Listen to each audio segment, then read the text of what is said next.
दुलाराय बर' फरायसा आफादनि 58थि थान्दै जख'न्थाइ आरो बेनि जे जोंहा सम सान होखानाय बायदियै फैगौ 5, 6 आरो 7 टंला बे कलेजनि गेवलां फोथार जेखौ जों सोलोंथाइ फोथार होननानै होदों बे सोलोंथाइ फोथाराव बेखौ जोङो खुंफुंनो थाखाय गासै बिथिंनि जिखिनि थाम-थिम खालामनांगौ जों बेखौ खालामगासिनो दङ आरो बेयाव मोनसे स्ट्रं जोंहा बानजाय आफाद दानानै लानाय जादों आंजों लोगोसे जोंनि बानजाय आफादनि चेयारमेन मानगोनां निपेन बर' टंला कलेजनि बिथाङा एसिस्टेन्ट प्रफेसर आरो लोगोसेनो उदालगुरि जिल्ला एबसुनि आफादगिरि कर्नेलियास दैमारि दङ बे सानथामनि हाबाफारिखौ खुंनो थाखाय बानजाय आफादा गासै बिथिंजों दा फुल फ्लेजेड मोनसे प्रिपेरेसन खालामगासिनो दङ मिजिंथिदों बे हाबाफारिया मोजाङैनो मोजां आनान गसाइनि अननायाव जालांगोन आरो लोगोसे गासै टंला ओनसोलजों लोगोसे उदालगुरि जिल्लानि आरो गुबुन गुबुन जिल्लानि आइ आफा रायजो राजानि अननाय आरो बिथांमोननि आशीर्बादखौ मोनगोन जोङो सारा आसामनिफ्राय गासै 3,000नि बारा जोंनि डेलिगेट्स आरो अबजार्भारफ्रा फैगोन जेराव डेलिगेट हिसाबै डेलिगेटआव बाहागो लागोन अबजार्भार महरै जोंनि लिटारेरि कम्पिटिशन जोंनि स्पर्ट्स कम्पिटिशन जोंनि कालचारेल कम्पिटिशन आरो जोहोलाव बालिराम बर' भलिबल कम्पिटिशन गायदे हेलेना काबादि कम्पिटिशन बायदिसिना कम्पिटिशनाव बिथांमोना बाहागो लागोन दा गिबि हाबाफारि बायदियै फैगौ 5 फेब्रुवारि आरो साननैनि उनावनो जोंनि हाबाफारिया जानो थांगासिनो मार्टियार महन्त रामसियारि जि मेन गेट बिखौ बेखेवनायनि उनावनो गासै जोंनि बे जुथुम्मानि गुबुन गुबुन जिखिनि हल दङ बा बेखेवनाय हाबाफारि बे जागोन जोङो बे जुथुम्मायाव डेलिगेटजों लोगोसे मेन पेन्डेल जेराव कालचारेल इभेन्ट बा प्रग्रामफ्रा जागोन आरो एक्जिबिशननिबो मोनसे हाबाफारि खालामदों बेसेबांबा गिदिर मोनसे एक्जिबिशन बेयाव थाम-थिम खालामनाय जादों जेराव बर'नि ट्रेडिशनेल न'खर आरो डिपार्टमेन्टेल स्टलफोर थागोन बुक स्टल थागोन बुक फेयार थागोन गुबुन गुबुन बर'नि आरो गुबुन बायदिसिना जिखिनि मुवा बेसादनि मोनसे बेयाव ट्रेडिशनेल आरो कमार्शियेल मोननै लेभेलनि एक्जिबिशननि स्टलफोरखौ बेयाव नुनो मोनगोन आरो बयबो जाहाथे बाहागो लागोन आरो नायफैगोन गुबैयै 5 तारिख खालि मुल दरजाखौ बेखेवनायनि उनाव जोंहा 2 बाजियाव रेजिस्ट्रेशन दङ डेलिगेट आरो अबजार्भारनि बेनि उनाव 5 जोंनि जे फेब्रुवारि बे सानाव गोजोननि थाखाय आरो जोंनि खौसेथि अनलायनाय बेखौ नोजोर बोनानै जोङो मोनसे माने आलारि बाथि फोजोंनाय केन्डेल लाइट जों हाबाफारि लादों लोगोसे 6 बाजियाव जोंहा गिबि डेलिगेट सिटिंआ जागोन आरो बे डेलिगेट सिटिंखौ बेखेवगोन जोंनि अल आसाम ट्राइबेल संघनि मानगोनां जेनेरेल सेक्रेटारि आरो CC2नि चिफ क'अर्डिनेटर आदित्य खाख्लारि मानगोनां बिथाङा मोनाबिलियाव जोंहा कालचारेल कम्पिटिशननि बेखेवनाय दङ 6 फेब्रुवारियाव जोंहा गुबैयै गोबां हाबाफारि दङ फुंबिलिनि 7:30 आर'जनि उनाव जोङो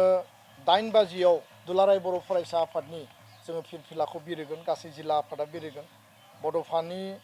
मुसुखायाव बिबार बावनाय मुंख्लंफोरनो जोङो बिबार बावनाय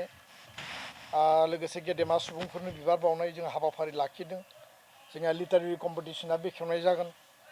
आरो 10:30 बाजियाव जोंहा मोनसे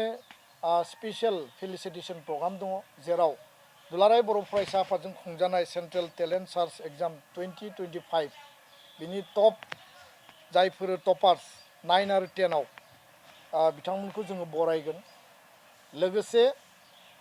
बावैसो पद्मश्रीजों बान्थाजों माने मान होजानाय जोंहा पद्मश्री जगेश देउरि बिथांखौ जोङो मान बावगोन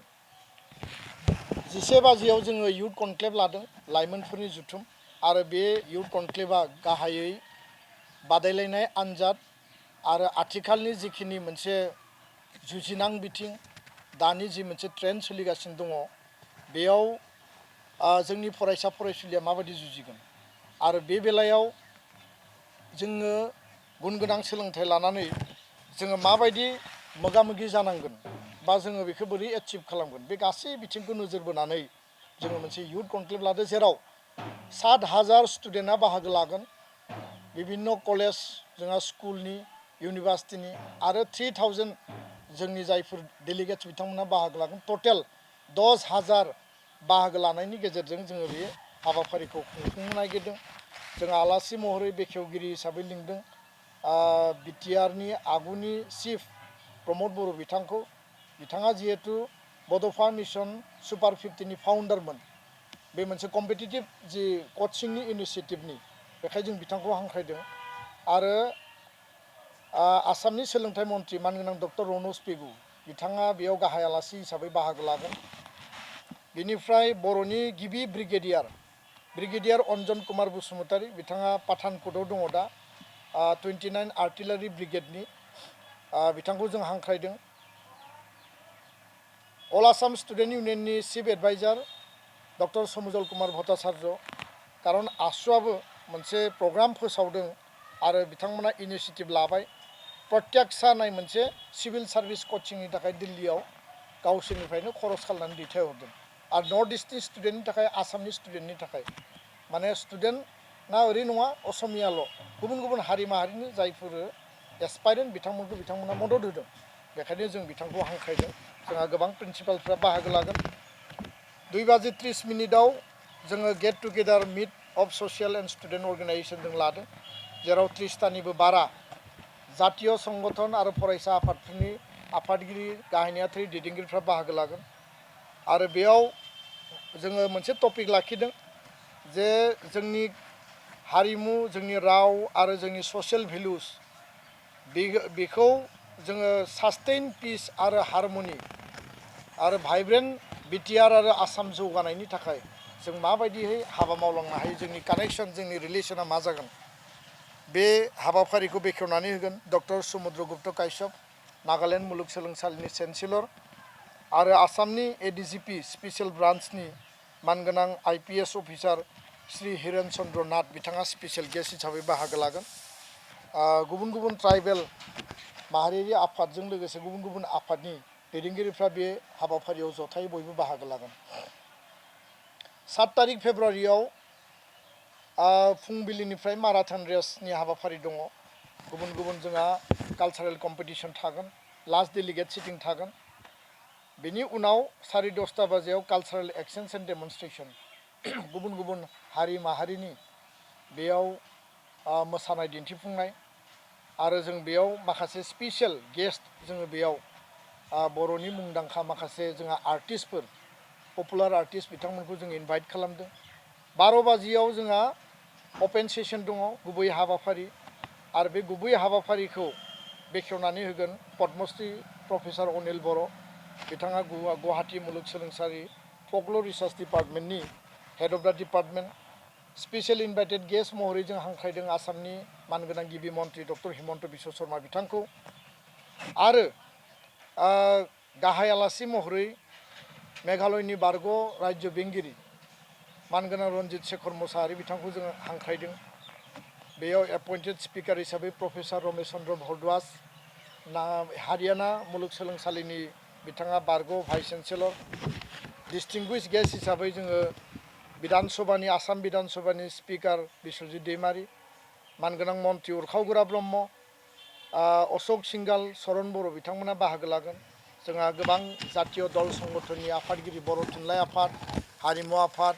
जोंनि प्राइमारि टिचार एस'सिएशन जोंहा ट्राइबेल संघ लोगोसेनो जोंनि गोबां एमपिसफोर दङ बर'नि एमएलएस गुबुन गुबुन हारि माहारिनि ट्राइबेल आफादफोरनि जोंनि दैदेनगिरि बिथांमोनखौ जों हांख्रायदों मिजिंथिदों बे सानथामनि हाबाफारिया गाजा गोमजायै मोजाङैनो मोजां बयनिबो मदद आरो हेफाजाबजों जाफुंसार महर मोनगोन आरो आं गासै मेडियाखौबो खावलायगोन जाहाथे पाब्लिसिटिनि बेलायाव बयबो जाहाथे जोंखौ मदद होयो आं बेखिनिखौनो फोरमायनानै 5, 6, 7 बे दुलाराय बर' फरायसा आफादनि थान्दै जथुम्मानि जाफुंसारनाय आरो रायजो राजानि बाहागो लानाय फरायसा फरायसुलिनि बाहागो लानानै मदद होफैनायनि फारसे आङो बयखौबो माने बेयाव जाहाथे जोंखौ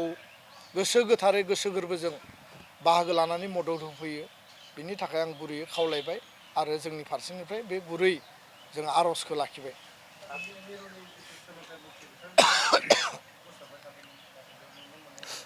मानगोनां जोंनि भारतनि सोलोंथाइ मन्त्रि डक्टर धर्मेन्द्र प्रधानखौ जोङो हांख्रायदोंमोन। बिथांखौ जों लोगो हमदोंमोन पार्लियामेन्ट हाउसआव आरो टेलिफनिक जोङो कमिउनिकेसन खालामदों। बिथाङा फैनो थाखाय खोथा होदोंमोन खिन्थु बाजेट सेसना जिहेतु